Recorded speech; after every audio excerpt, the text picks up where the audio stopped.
Hello friends, welcome back to my channel Karthik Telugu news. Friends, ఇవాళ pan కార్డుకి సంబంధించి మరొక ఇంపార్టెంట్ అప్డేట్ న్యూస్ అయితే రావడం జరిగింది. దీని గురించి మరిన్ని విషయాలు ఈ వీడియోలో తెలుసుకుందాం. దేశంలో పన్ను వ్యవస్థను మరింత పారదర్శకంగా కట్టుదిట్టంగా మార్చే క్రమంలో కొత్త పాన్ కార్డు నిబంధనలు అమల్లోకి వచ్చాయి. 2026 ఏప్రిల్ 1 నుంచి అమల్లోకి వచ్చిన ఈ మార్పుల ప్రకారం పాన్ కార్డు కోసం దరఖాస్తు చేసుకునే వారికి ఇకపై కేవలం ఆధార్ కార్డు మాత్రమే సరిపోదు.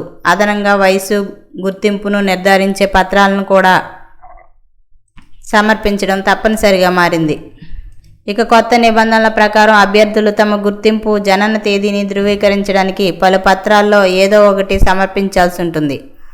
వీటిలో జనన ధృవీకరణ పత్రం, voter ID card, passport, driving licence, 10వ తరగతి మార్క్షీట్ లేదా మెజిస్ట్రేట్ జారీ చేసిన అఫిడవిట్ వంటి పత్రాలు ఉండాలి. ఈ పత్రాలు సమర్పించడం ద్వారా దరఖాస్తుదారుల వివరాలు ఖచ్చితంగా నమోదు కావడంతో పాటు నకిలీ లేదా డూప్లికేట్ పాన్ కార్డుల జారీని అరికట్టడమే ఈ నిర్ణయానికి ప్రధాన ఉద్దేశంగా అధికారులు వెల్లడించారు.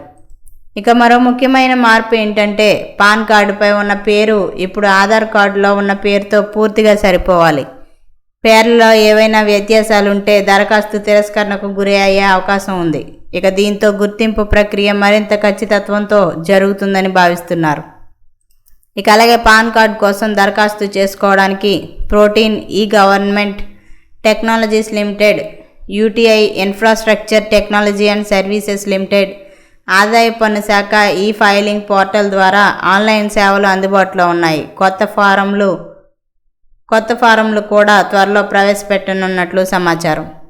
సో ఫ్రెండ్స్, ఇది అప్డేట్ న్యూస్. మరిన్ని అప్డేట్స్ కోసం ఛానల్ సబ్స్క్రైబ్ చేసుకోండి ఫ్రెండ్స్. అలాగే పక్కన ఉన్న బెల్ ఐకాన్ని క్లిక్ చేసి వీలైతే ఛానల్కు లైక్ అయితే చేయండి.